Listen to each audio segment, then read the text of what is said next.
নমস্কার বন্ধুরা, স্বাগত সকলকে আর একটা নতুন ভিডিওতে। আজ সকালেই একটা মুভি দেখে এলাম। মুভিটা সম্পর্কে যদি আমাকে এক কথায় কেউ কিছু বলতে বলেন, তাহলে আমি বলবো এটা শুধুমাত্র একটা মুভি ছিল না, এটা একটা এপিক জার্নি ছিল। Really it was an epic journey. 3.5 ঘন্টার একটা জার্নি করে এলাম, শুধুমাত্র একটা মুভি দেখে এলাম না। আমি কথা বলছি বলিউডের অন্যতম সেরা একটা মেকিং নিয়ে, যার নাম হচ্ছে ছাবা। এই ছাবা মুভিটা হচ্ছে সম্পূর্ণ একটা পারফরমেন্স ওরিয়েন্টেড মুভি। মুভিটার মধ্যে অনেক কিছু রয়েছে, হিস্ট্রি রয়েছে, ভালো আর্ট ডিজাইনিং রয়েছে, ভালো মিউজিক রয়েছে, ব্যাকগ্রাউন্ড স্কোর রয়েছে, কস্টিউম ভালো রয়েছে, কিন্তু সব কিছুকে ছাপিয়ে গেছে পারফরমেন্স। আর পারফরমেন্সের কথা যদি বলতে হয়, সেখানে সবার ওপরে জলজল করছে ভিকি কৌশল। অবশ্যই আশুতোষ রানা রয়েছে, বিনীত কুমার লাস্টের দিকে ভালো পারফর্ম করেছেন, কিন্তু সবার ওপরে জলজল করছেন কিন্তু ভিকি কৌশল। এই মানুষটা বিগত কয়েক বছর ধরে নিজেকে ভেঙে ভেঙে এমন কিছু কাজ আমাদের উপহার দিয়েছে, সবসময় সারপ্রাইজ হয়েছি আমরা। এক্ষেত্রে কিন্তু অন্যথা হয়নি, সেই জিনিসটা দেখেছি। বলা ভালো, তার থেকে অনেক ছাপিয়ে গেছেন তিনি এবারে। মানে এত ভালো পারফর্ম করেছেন, এত ভালো তিনি অ্যাক্টিং করেছেন এই মুভিটায়। যত বলবো তত কম বলা হবে। তাই এই মুভিটা সম্পর্কে যদি কথা বলতে হয় বা পারফরমেন্স নিয়ে কথা বলতে হয়, সবার আগে যার কথা বলবো বা বারবার বলবো, সে হচ্ছে ভিকি কৌশল। রণবীর কাপুর, রণবীর সিং এর পরে যদি নেক্সট সুপারস্টারের সব থেকে বড় দাবিদার কেউ হয়ে থাকে, সেটা হচ্ছে ভিকি কৌশল। এই পারফরমেন্স দেখার পরে এটা আপনি মানতে বাধ্য। আর ন্যাশনাল অ্যাওয়ার্ড ওনার কাছে হেঁটে হেঁটে আসছে, ওনাকে ন্যাশনাল অ্যাওয়ার্ডের কাছে যেতে হবে না, এত ভালো পারফর্ম করেছে। এবার একটু মুভিটার মধ্যে আসি। আমরা সকলেই কম বেশি গল্পটা জানি।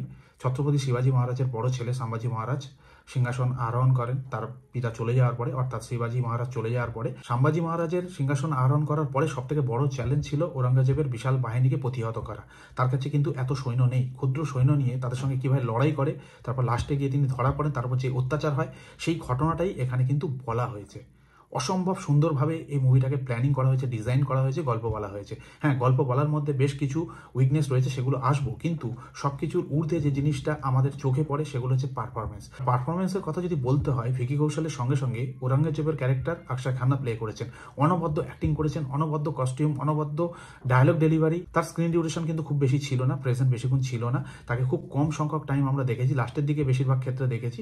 প্রথম দিকে অত আমরা দেখতে পাইনি, বা দেখলেও খুব কম সংখ্যক টাইম দেখেছি। কিন্তু যতটুকু তাকে আমরা দেখেছি, তিনি ফাটিয়ে দিয়েছেন। তার সঙ্গে আশুতোষ রানা, বিনীত কুমার, রশ্মিকা মান্দানা। শুধুমাত্র রশ্মিকা মান্দানার ক্যারেক্টারটা যেটা, তিনি সেইভাবে ঢুকতে পারেননি, তিনি সেইভাবে ফুটিয়ে তুলতে পারেননি। বাকি তিনি ভালো কাজ করেছেন, তিনি একজন ভালো অ্যাক্ট্রেস।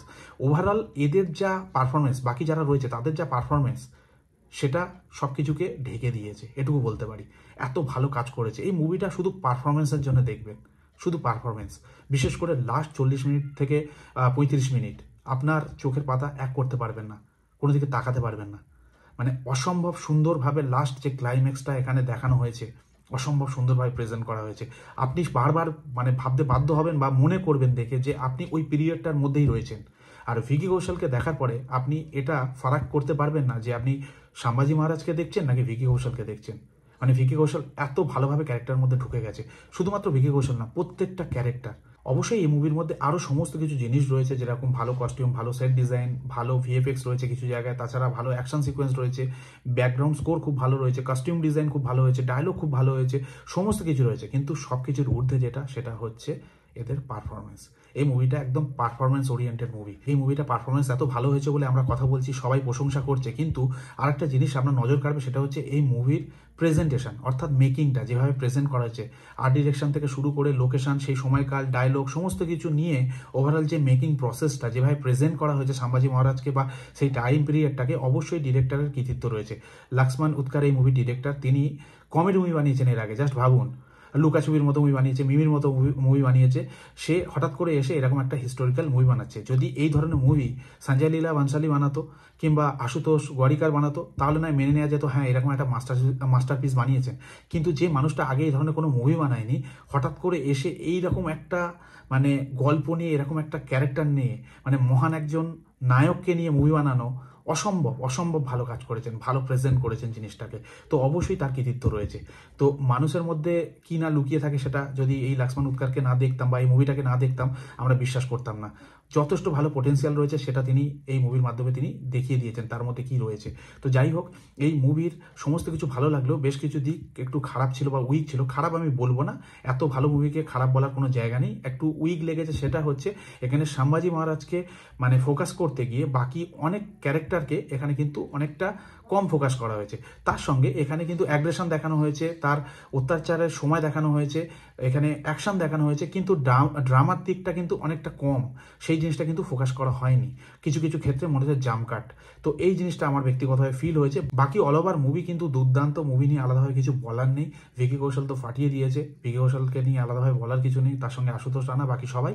আর রশ্মিকা মান্দানার কথা যদি বলতে হয়, তার পারফরমেন্সটা, যেহেতু মারাঠি একজন ওয়াইফের তিনি রোল প্লে করছেন, তো সেই ক্যারেক্টারের মধ্যে তিনি সেইভাবে ঢুকতে পারেননি। তিনি খুব ভালো অ্যাক্ট্রেস, কিন্তু এখানে আমার মনে হয় সেইভাবে তিনি ঢুকতে পারেননি।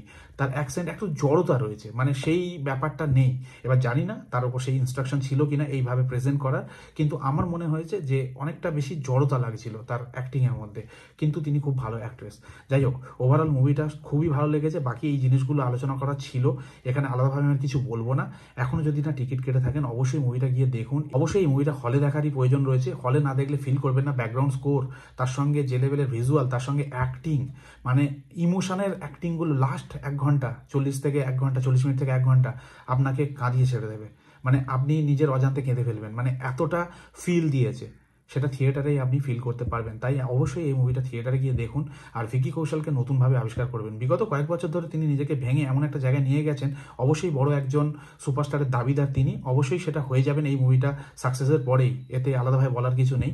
কিন্তু তিনি যে ফিল দিয়েছেন, যে ইমোশন এনেছেন এই গল্পের মধ্যে বা এই মুভিটার মধ্যে, সেটা হলে দেখলেই আপনি ফিল করতে পারবেন। অবশ্যই এটা মাল্টিপল টাইম ওয়াচ একটা মুভি, আপনার মনে দাগ কেটে থাকবে, অনেক দিন দাগটা থেকে যাবে, এরকম ধরনের একটা মেকিং আমার খুবই ভালো লেগেছে।